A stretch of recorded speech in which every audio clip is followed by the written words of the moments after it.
Welcome back to the Real Estate 401k Show. I'm your host, Mike Weinstein, alongside Justin Frederick and Ryan Gerdes. And in studio, last time we saw him, he was taken off to Japan for college, and he is back. And this is my son, Q.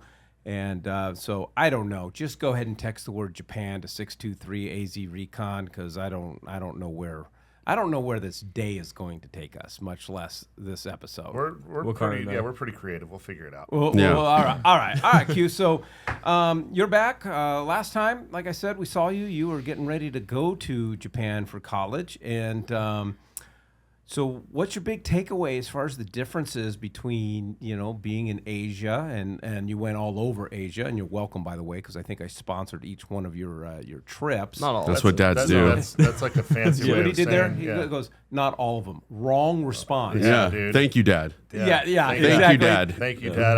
I'm in debt to you. Yeah. You're very appreciative. Once I get a good job, I'll take you to a good bar. Yeah. Take you on a trip. Yeah. I say it off camera. All right, so prior to going, what are some of your biggest takeaways and the differences between cultures and people and all kinds of good stuff, and then eventually we'll probably get into girls.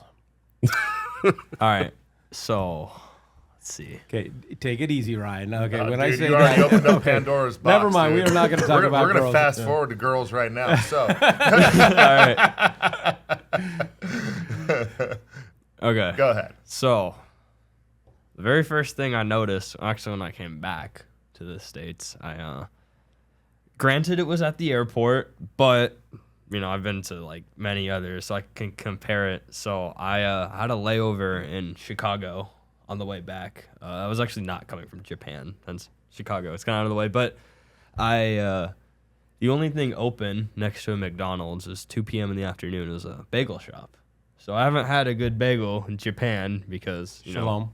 Yeah, we do it better here. And so I wanted to get 2 bagels, cream cheese, and a water bottle. I was thirsty, and they wanted was it like $22 for that?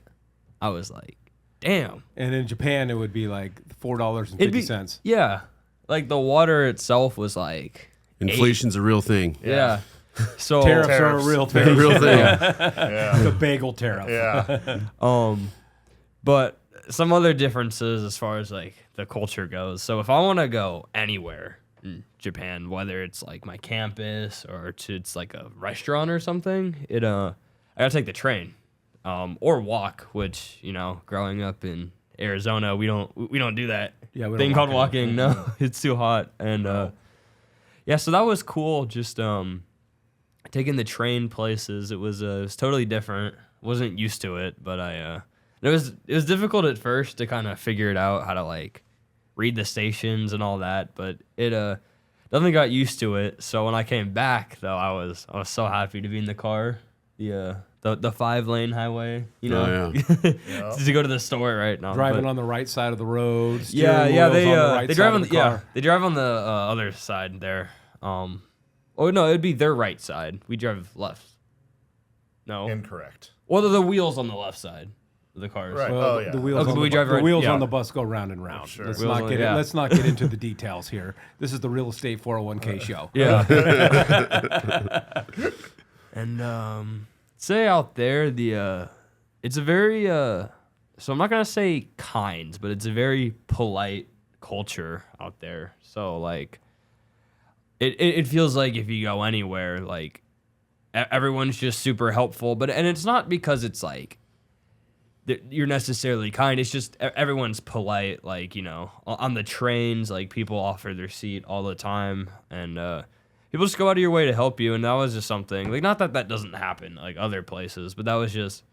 It was kind of interesting. So there's to no see. I think it's fair. I think it's fair to assholes there? say. I think it's fair to say that it doesn't happen really Right. everywhere. No. The way it is out there is like all those thoughts that we might have on the road out there, it just stays in here.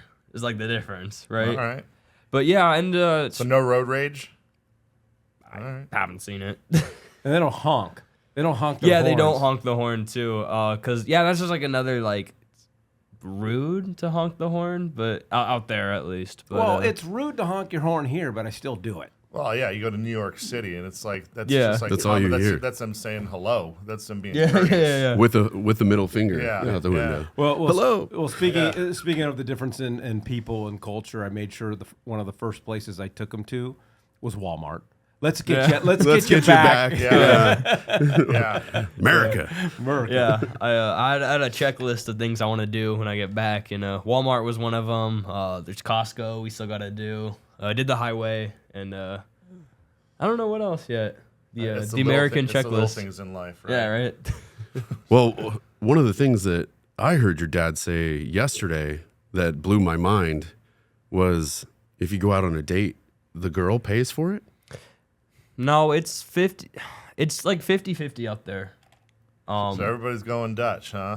Yeah. So there's not really this high expectation that the man always has to pay on dates. No, this is definitely not. Is that true, or were you just playing No, it wrong? 100% true. Yeah. Did you get second dates with these people? Yeah. Okay, all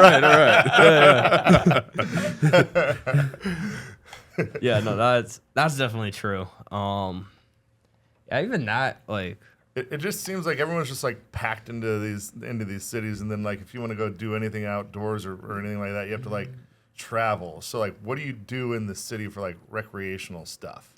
in the city, just depends. Well, a lot of what me and my friends did, like we had, we were like into music, so we just go to like a lot of like these cool kind of like underground concerts downtown. That's kind of our thing, or go to like cool restaurants or izakayas they're called. It's kind of where we went for lunch today. It's like there's a bar, but It's a dive bar, that's the best a way. Japanese dive bar. Okay, Yeah, I can get down with that. Izakayas is what that's called, and just a lot of the cities like Tokyo is super big, so there's just like always something new to go see. You know what I mean? Sure, and you've been expanding on your musical horizons while you're there as well. You guys came out with a single. Yeah, All right. yeah, So I mean, we'll if you text in, we'll send you over. yeah. The single? the single that you just came out with. I do have a question about that song because I was listening to it on the way here. Exactly how many cough drops does the lead singer have to take after every song? 20. It's a shit ton of Cookie Monster. It's a skill, man. Like, that's a skill, dude. Yeah. It's heavy metal, by the way. If No, I figured that out. Cookie Monster didn't make sense, but yeah. Well, go ahead and text the word metal to 623-AZ Recon. That's metal to 623-AZ Recon, and we will get you. What's the name of I should know. This is so embarrassing. I'm a bad dad. Remind me the name of the band? Exigency. Yeah, that. It's okay because you sponsored his trip. Yeah, right? Yeah. His trips. Yeah, so go ahead Thank you and so much. Go Yeah. ahead and text the word metal to 623-AZ Recon. What do you already miss about Japan? The woman. There's your lead. Dude, you're gonna need to expound on that because if I get too deep into the weeds, then this is it'll get too R+ rated.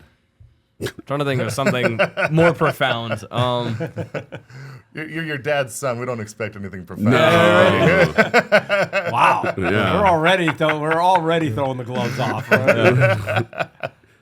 Okay. One other thing I really missed was just being outside more. Like, yeah, because like even just to, like walk to the stations, or you're kind of like walking, downtown. Like, so when I left Japan was kind of when the sakura, the cherry blossoms, were kind of ending. Cool. So yeah, I don't know. I'm missing stuff like that. Like totally just, it's not the desert, right? Well, I think one thing that'd be interesting to our listeners is we've all heard of this thing called the World's Fair, and a lot of us don't understand that it's every 5 years and it bounces around to different countries. And this year, it's in Osaka where you spent the spring semester. What was the World's Fair like, and is it worth people going out of their way to go to? Yeah, so the best way I can explain they call it like the Expo 2025, and the best way I can explain it is there's like, so you have the host nation, which is Japan this year. The previous it was the Emirates, and next time it'll be Saudi. So I was very fortunate that it was in Japan where I was, and the best way I can explain it is the host nation's kind of pays all this money to have all these other like countries come, and they call them like pavilions. So I mean, they were like almost all the countries. They're like our pavilion, just a giant building, and each country, you can think of it. It was like kind of like an advertisement. Like they could literally show what they wanted to show. It could be anything. So like, I'll give you an example. Like our country, our expo or our pavilion was very space related because we're I thought you were gonna say Walmart, but okay. no, yeah, right. That would actually be funny. So they had like a lot of. It's kind of like a museum, and then they put on display like lunar samples was cool.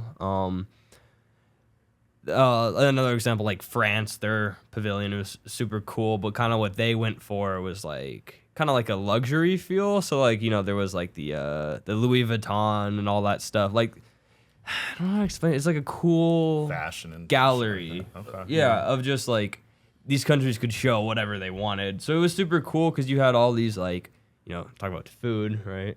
And all these like different cuisines and just different cultures kind of all in this one really big space. So it's cool to see. For sure. So you're studying international business. So as far as like, what were your key takeaways as far as just international business, the world, how the world sees business, as opposed to just being isolated and cocooned here in the United States, and more importantly, obviously, with myself, Ryan, and Justin, we're like really into real estate. Is real estate a thing in Japan? Is that a way that people are really trying to achieve wealth building, or what's that like? Okay. So the first part of the question is something like I noticed about just like international business everywhere. Is just, there's money to be made anywhere. It was like, I don't know, it's simple, but that was like my takeaway. But as far as the real estate question, so there's definitely, as far as like natives being there, there's definitely not as much of a push to like own property. Like I've talked to I have some like friends that are locals, and I was just kind of like telling them what my father does and like what they do about like investing in property, and that concept was just kind of like foreign to them, which was interesting. But there's definitely like be the word, would expats be the word, like yeah, you have a little bit of that in Japan, definitely not as much as like other Asian countries, but that definitely exists as like an opportunity. But yeah, as far as like the locals go, it's not as much of a let's say thought, to be honest. It's interesting. But it's also like everything there is like smaller, and it'd be kind of difficult if like everyone wanted 2 or 3 houses. It is a smaller country. I think they say it's like. Did you dig into costs or anything like that? Like what it would cost to just a 3-bedroom, 2-bath, 1,500 square foot flat? I looked into it, and it was because Quinten was making a decision whether he was going to spend all 4 years there or come home, and I'm like, well, if you're spending all 4 years there, we're gonna look into real estate, right, and then able to do some sort of Airbnb or and rent it out to college students and things like that. But the areas that I was looking at, you're looking at about $450,000, so not American money. Yeah. And then of course I reached out to Justin. I'm like, man, you licensed in Japan, and that was a hard no. Can't do it. Do they do all the HOAs and like concierge services there that they do here, and charge them a fortune for it?